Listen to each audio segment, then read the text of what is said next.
एक बच्चा already English में कमेंट आया हुआ है इसके।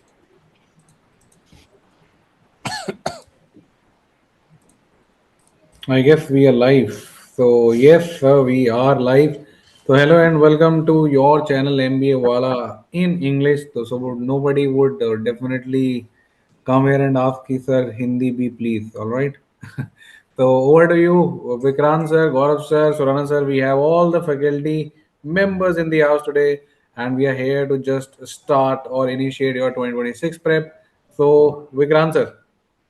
Good evening, everyone. So, yes, I think Ankit has asked some nice questions. Let's just actually start there, which a lot of people struggle with when they start their prep. So, one of the key things is where do you practice from every day? So, now see, practice, I'd say at this juncture, the first thing that you need to do is figure out what exactly it is that you want to master, go through the concepts first. In the case of, let us say, quant, of course, Rahul sir can talk about that in greater detail. When it comes to VARC, it is a skill based area, very heavily skill based area. So make sure that number one, you are reading every day and you need to read something that is adequately challenging. Apart from that, if you're not very great with vocabulary, do take out some time to devote to vocabulary. And in addition to that, start with maybe solving one RC passage every day. And then gradually we can increase the frequency. Where do you get it from?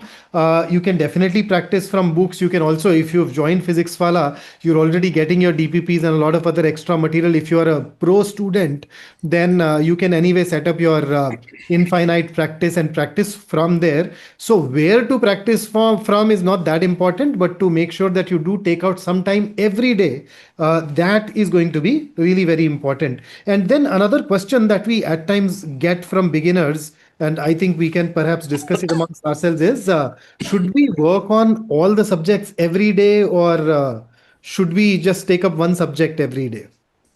So I would say that it totally depends upon you, right? If you can handle all three, yes, but I don't recommend that in the beginning. I would say, one subject or two subject a day is fine, right? And you would like to do in that way. Suppose my verbal is weak. So I would put verbal on day one and then quant and LRDA, I think I can handle together. So I'll take that on day two, specifically for the engineers who have, a basic foundation covered specifically in maths, right? So you can do that way.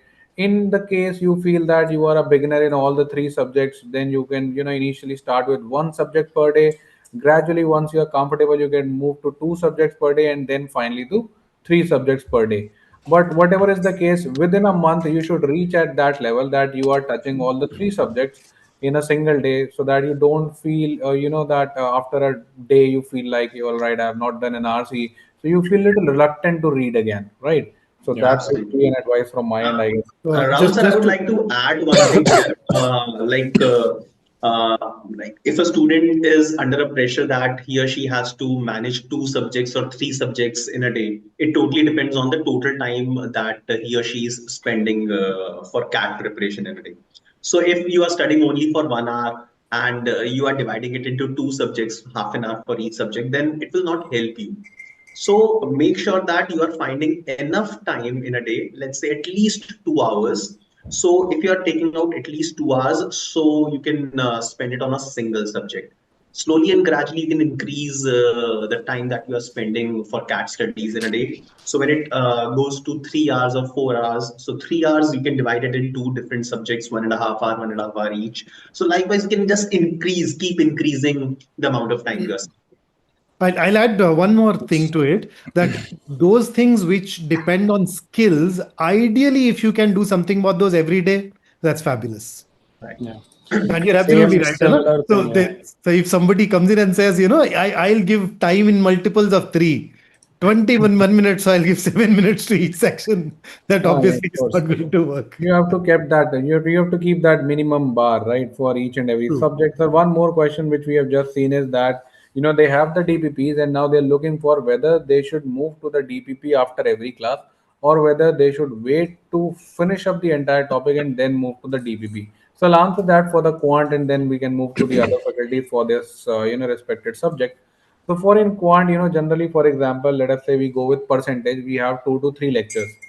So yes, if after every percentage lecture you jump to the DPP, there might be a possibility that you're able to do just around 40 to True. 50% of questions, but make sure you do them and don't get disheartened if you're not able to do the rest of 50 and 60. Then you go to the second lecture, attempt the 50% of DPP which you can, then go to the third. Now once you're done with all the three lectures, the idea is you've already covered 50% of the questions from the three DPPs. Now you True. again start from DPP 1, all right? And then you do all the DPP 3 again, specifically the questions which you could not attempt in the first time. Now, what happens is you get confident that, okay, now after the three lectures, I'm able to do the majority of the DPP. And of course, you also don't feel disheartened after every class that I'm just able to do 40 or 50%. So that would Mm. be an ideal case. You should not just keep the entire three DPPs after three class, because you'll not be able to do that in one day. 90 or Backlogs. 100 Yeah. questions in a day, it becomes impossible. Let's go to the LRDA subject. What would they say about the same thing? So for DILR, what I would recommend first things first is DILR is not a subject in itself, right? It is a little bit of quant and a little bit of verbal. So if you think you're not strong in one of the two areas, you'll definitely feel some or the other difficulty understanding the question or understanding the kind of math that they've used in the question. So first figure that out. And in terms of the DPPs, like Rahul sir said, that applies throughout, right? For DILR also, you can't expect the same kind of question to be asked or the same concept to be tested, because sometimes some of these sets test concepts that are apart from what we've discussed in the class also. So what I would suggest is, when you're doing the DPP, again, don't keep it till the end, because then there'll be so many backlogs that you won't be able to cover them at all. In that case, what you do is you try for the first round, you see what you can do. The ones that you can't do, keep them on hold. So keep a track of it, maintain a record of it, that from this DPP I was not able to do the second and the fourth set, for example, because they rely on some or the other concept. For example, if, let's say, a particular topic, a particular set deals with, say, profit and loss and discount, right? So unless and until your profit, loss and discount is completely done, you might not get that confidence to be able to tackle that set, because DILR honestly is a level up, right? An upgrade from the concept of the math. So once you're done with that, then you can revisit it. So make that a habit of keeping track of things, understand what you can do, what you can't do, because it's very important that you know what your powers are, what your strengths are, and then start working on them. Maintain a record and start following that. Absolutely. I would like to add that the more important thing, like Rahul sir mentioned, is don't give up. Once you have started a DPP, make sure that you don't spend a lot of time on all the questions. Do not waste your time. So probably you can set an upper limit on the time that you are taking to solve a complete DPP, right? So don't just keep sitting on the questions. Just keep moving. And if you are able to solve, let's say, 50 or 60% questions in the first attempt, make sure you come back and solve the same DPP after 1 week or 10 days. Don't just keep it in the reserve key, like you decide to solve it at the end of the completion of course. So keep solving all the DPPs maximum in a week or 10 days once the class is over. But I True. guess the people are asking, how to start the subject, right? Respected subject, because they are, they are in the initial stage of their preparation and they are looking forward that how they can start. So I guess we can answer that question one by one, subject wise. Let's go in the order of the cat. Let's start with the verbal, Vikrant sir. How should they start verbal section, or how should Okay. they start preparing for verbal section? So, see, basically, we already have a detailed video up for that. You can watch it, but here is the gist. Number one, make sure that you read every day, and that reading should be at an appropriate level of challenge for you, which basically means that you're reading things that you understand around 70-80% of. Okay. So decide, determine your level, and then start reading that every day. Then work on vocabulary every day.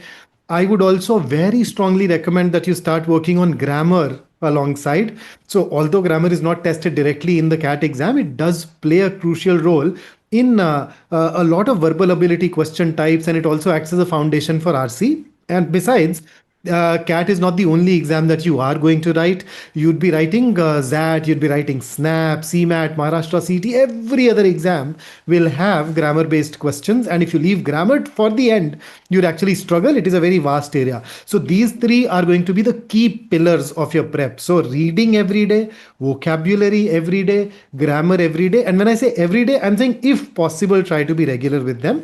And apart from that, you definitely want to practice some RC passages, and thereafter, the rest of the things can simply be tackled as chapters.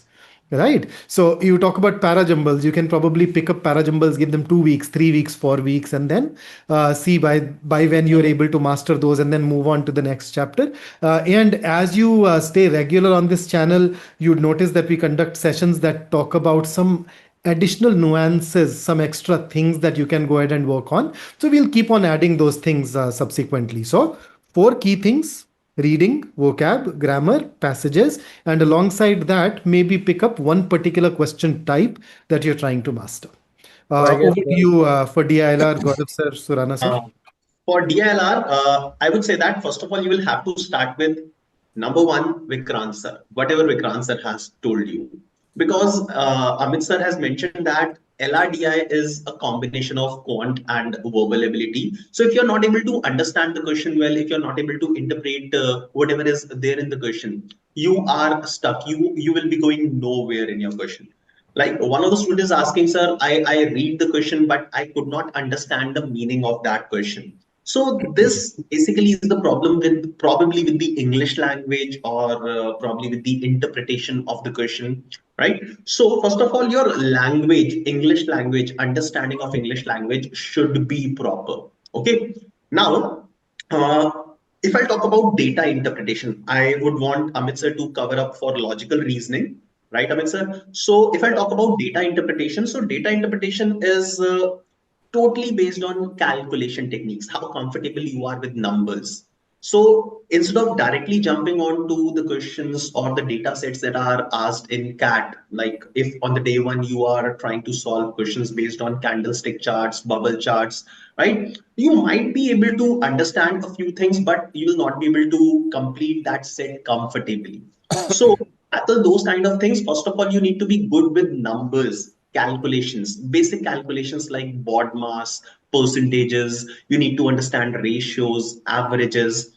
So don't directly jump onto the sets of data interpretation. First of all, make sure that all your calculation skills are good enough so that you will be able to you don't have that fear of numbers, fear of calculations when you are dealing with those data sets, right? Then the second step will be start with the basic level of questions. If you're not good with calculations, if you are a student who has always been afraid of dealing with the mathematics, so start with the basic data sets. Understand how to fetch data from a table, how to read a bar graph, a pie chart. What is the basic meaning of pie chart? What are the different ways in which a pie chart can be given to us?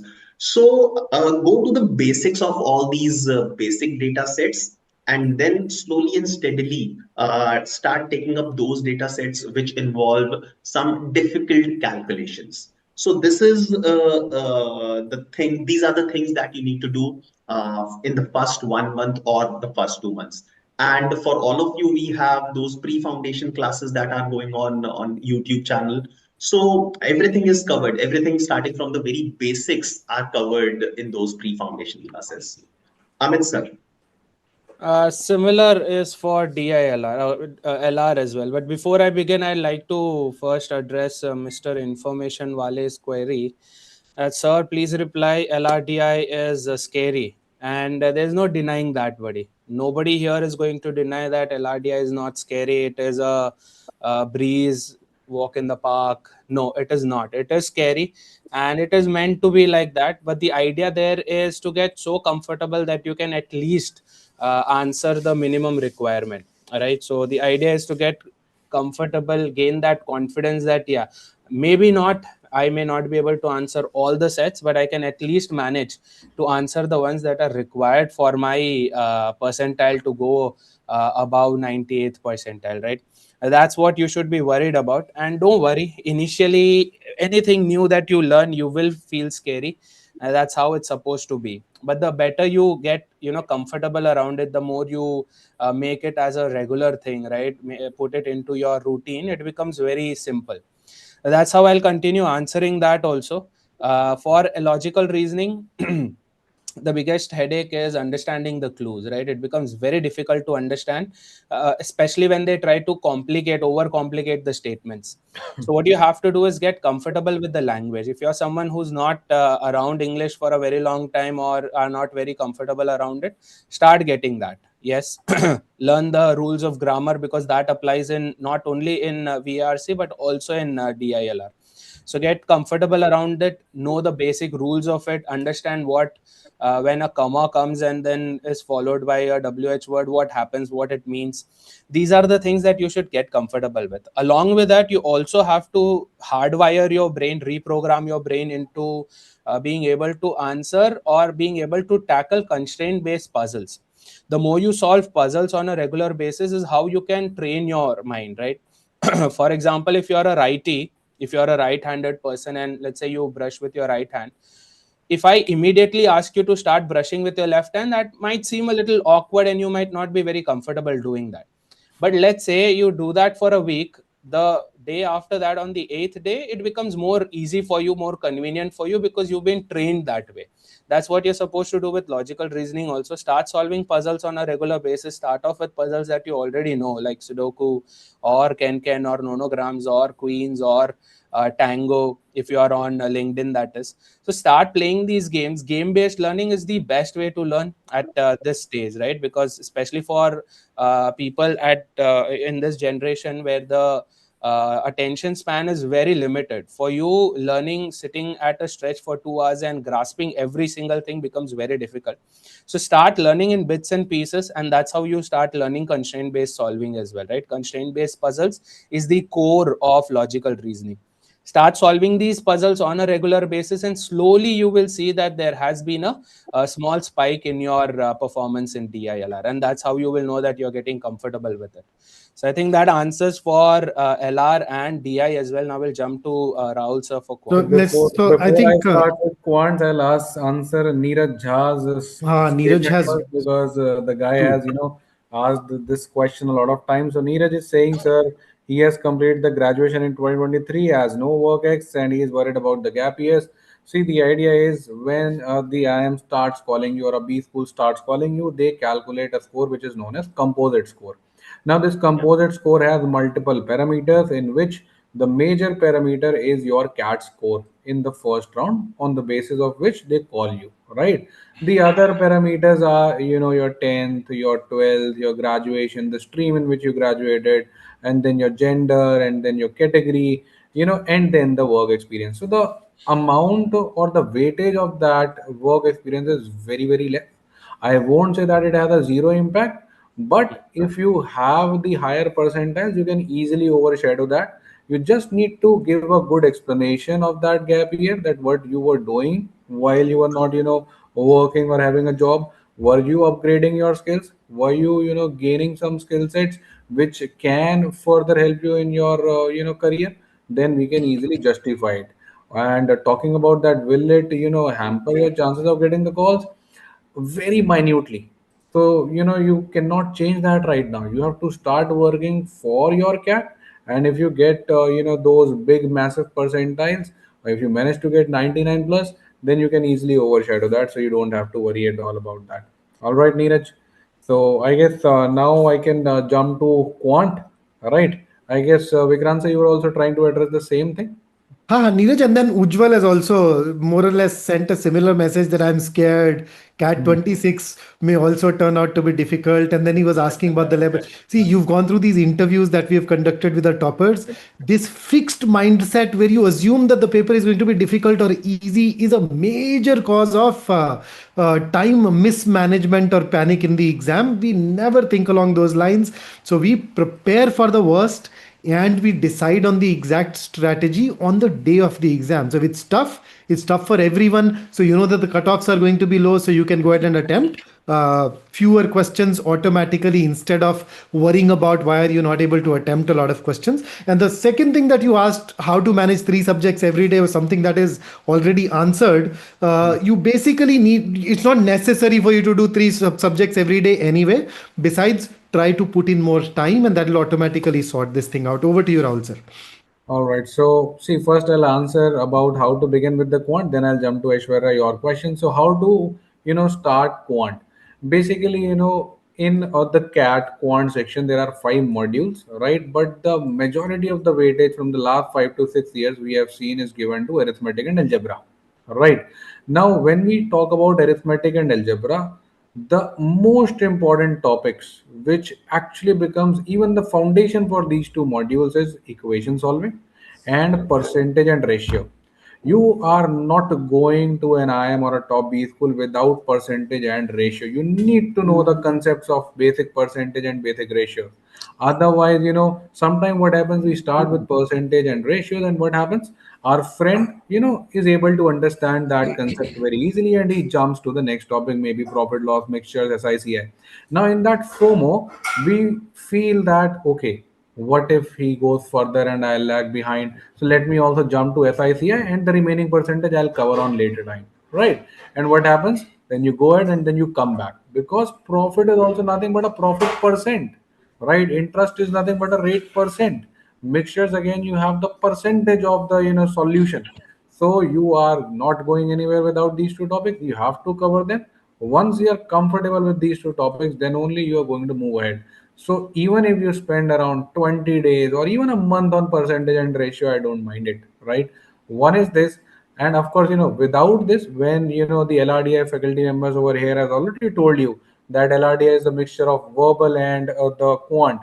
Now, when they are saying it is a mixture of verbal, they're talking about the reading side, whether you're able to understand or comprehend the clues.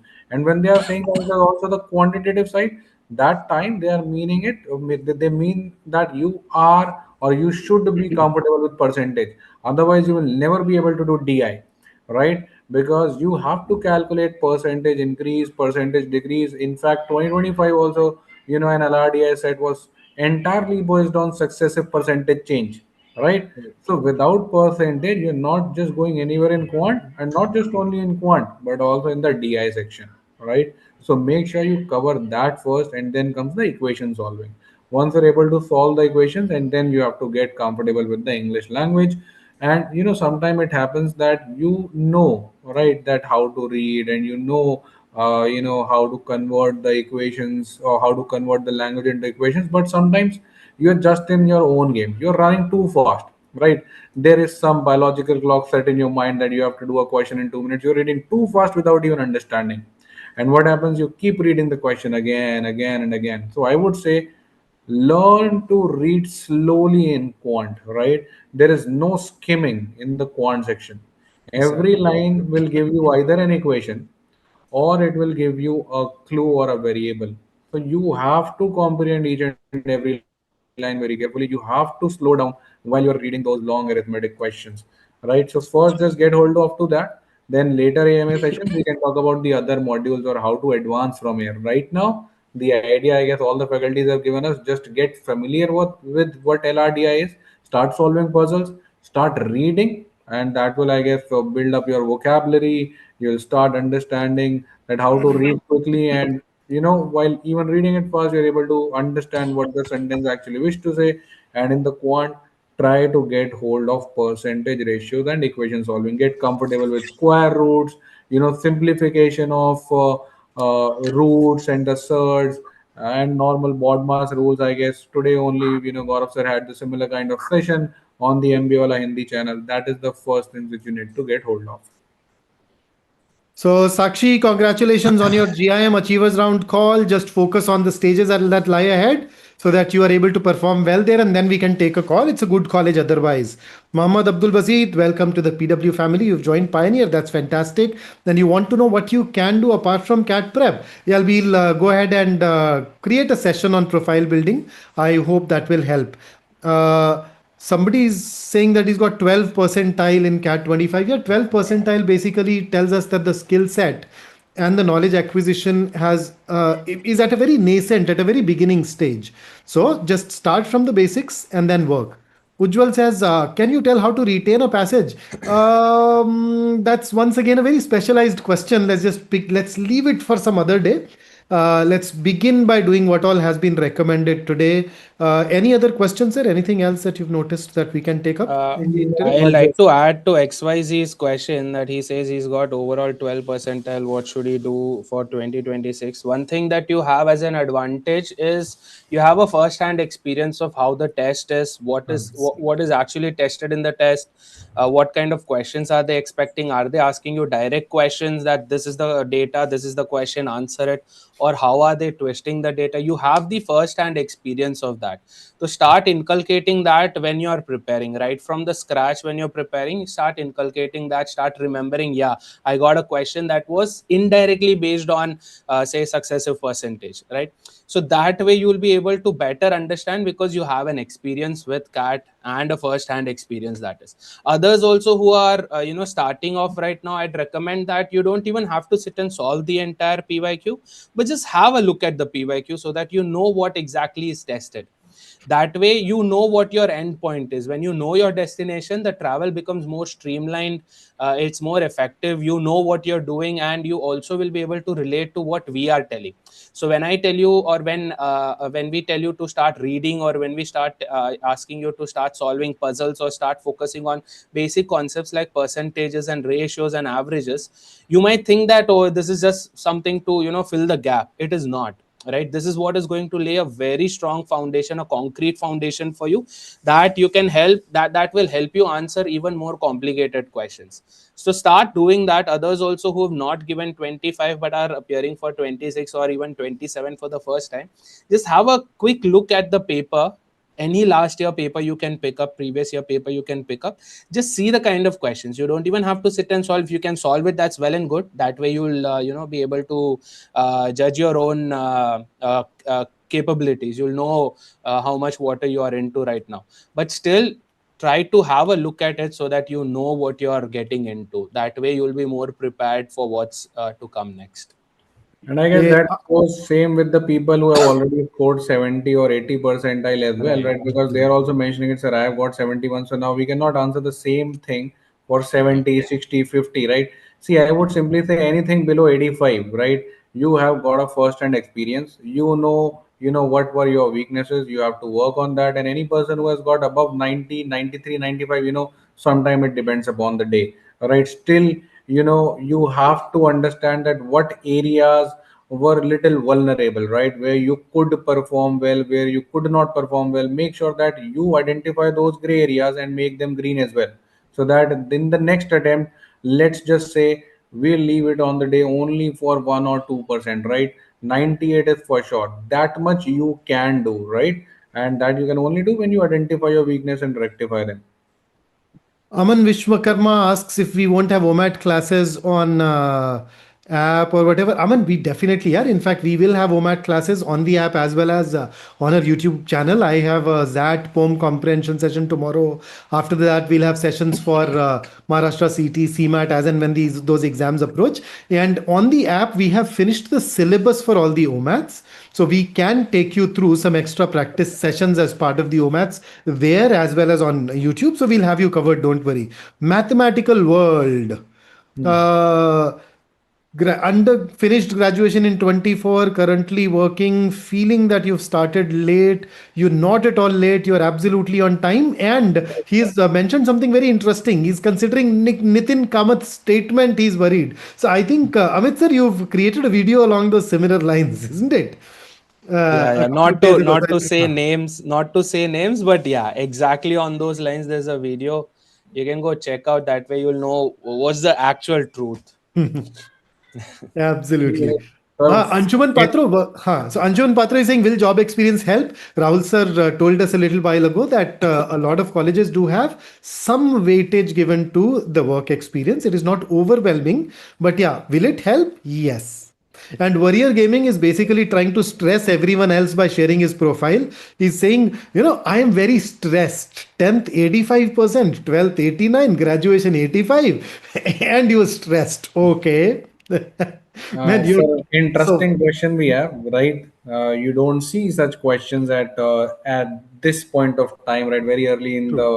the year. Aishwarya Hmm. is saying she has completed the Finished. syllabus section wise, Finished her syllabus. Yep. finished her syllabus. What should be the next Okay. step? So if you're not flaunting that, Ashwarya, then I would simply say if you have already finished your syllabus, you can move to sectional test, right? And you can do one thing is you can pick up any past 5 years paper and attempt one VRC section from that, attempt one LRDA from that, attempt one quant from that. Once you are doing these sectional tests, you will get to know that okay, you have covered the syllabus. That is one thing, but are you able to apply those concepts which you have understood or learned during this tenure in the paper or not, right? So once you go ahead and attempt those tests, you will see what scores you are getting, and you can easily map that as per the percentiles that your students have got. If you're getting 90 plus in the sections, that's perfect, absolutely brilliant. You can move to the mock test.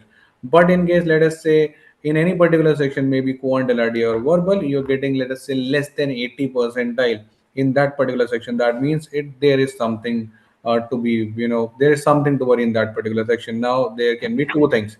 One, maybe you are not able to play well with the time, right? Or the other, maybe you're not able to apply those concepts. Now, how would you identify that? Simple. Now remove the timer and now see that section again. If you're able to do the questions, perfect. It was the time game. You need to just get the things under time. If you are still not able to do that without the time, that means the concepts are lacking, and that means the syllabus is not yet complete. You have to revisit that particular section. I guess that's the ideal situation for the next 1 month you should do. Oh, and Warrior Comic Gaming, don't worry at all, yeah. AMAs are about questions. You've not disturbed anybody. You have an excellent profile. So just go ahead and focus on the preparation. X, Y, Z, W, X, 5X, K vocabulary is, consider it very important. Okay. So just start working on that. I would say, guys, Well, one you are person was already also working asking. and you are working for 1 year, and you are afraid that if you start preparing for CAT, then will it affect your job or not? So first of all, decide if like how important is it for you to do an MBA, right? So obviously, if you start preparing for CAT, you'll have to devote some time towards the preparation of CAT, and in that case, you'll have to cut down the time that you are spending in while you're doing your job. So prioritize things. If MBA is your first priority, then eventually you'll have to leave the current job, right? Once you have gotten admission in any of the colleges, then you'll have to leave that job. So if your priority is MBA, then I'm not saying that just prepare for MBA and don't think about your current job. Obviously, you'll have to retain that job. So prioritize things and just spend enough amount of time for the preparation for CAT, and just balance both these things properly. To add to what Gaurav sir has said here, frankly speaking, for most of us, it is not even an either or situation.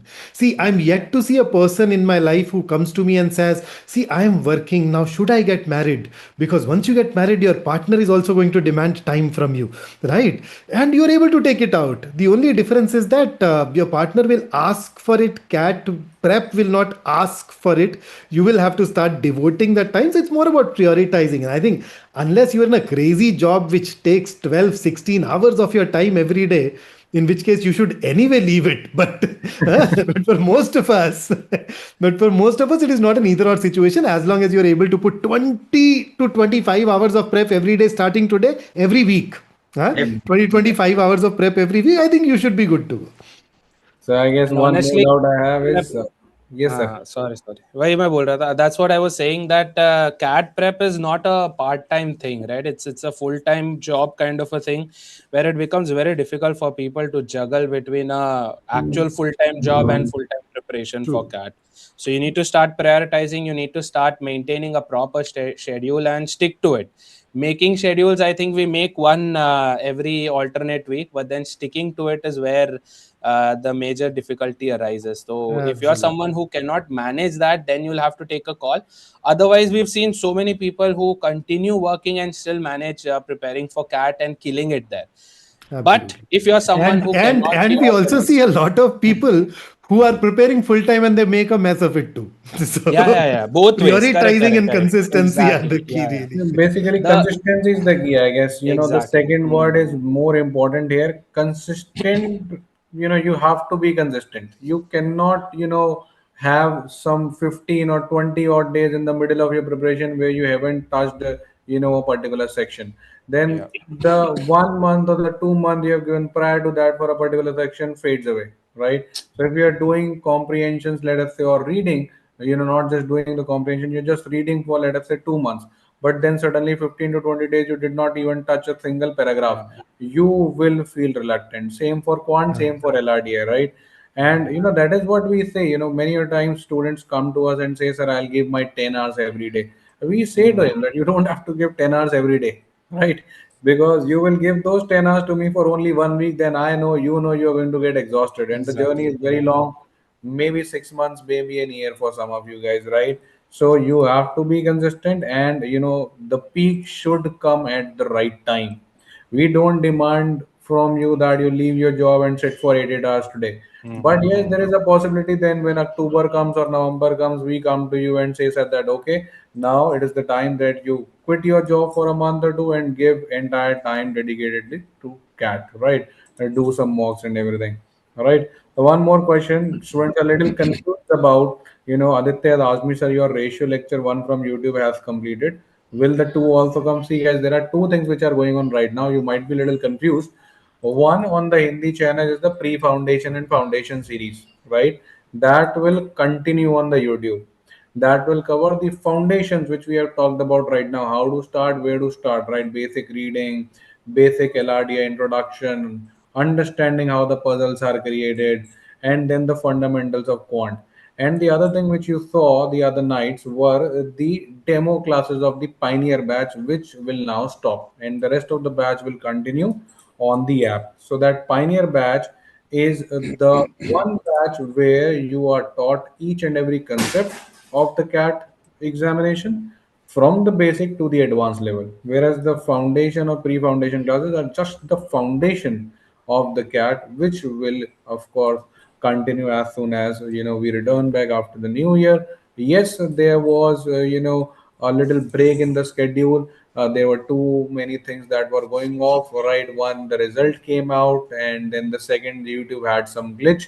That is why there were some omits classes also which got cancelled because of the glitch in the YouTube app. The server was not actually connecting through the Yeah. streaming softwares, right? This is a very interesting question from Kunal. If I just do the material, DPPs, and the books given, will it be enough to score 99th percentile? Buddy, I wouldn't say it is enough, but it is good for you to start. As starters, it is good, but then you need to understand that there is no end point to this preparation journey that you have. The more you do, better, right? The moment you start keeping a constraint to yourself, so you start keeping barricades that yeah, if I finish the DPPs, that's it, good to go. What you'll do is the DPPs that you would normally take, say, 3 or 4 months to solve, you would elongate it because of your psychology, right? That okay, if I do this, it's enough, and I have a year with me or 11 months with me, you will try to stretch that 4 months work into 11 months work, right? So stop adding these barricades, because for cat prep, honestly, it's not enough, right? You have to practice regularly, you have to do lectures as well, you have to practice on a regular basis, you have to do the DPPs, you have to give mocks, you have to practice from the books as well, you have to do the previous year questions.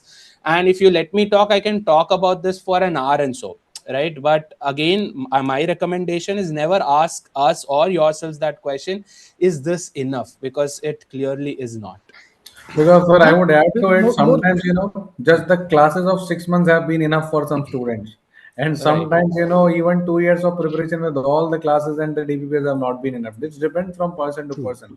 Over to And to you. add to it, I think it is not about the number of questions that you go through. Yeah. It is also about the quality of your analysis and the Exactly. actions that you take on the basis of that analysis that matters. How much you Then, retain from whatever you have studied.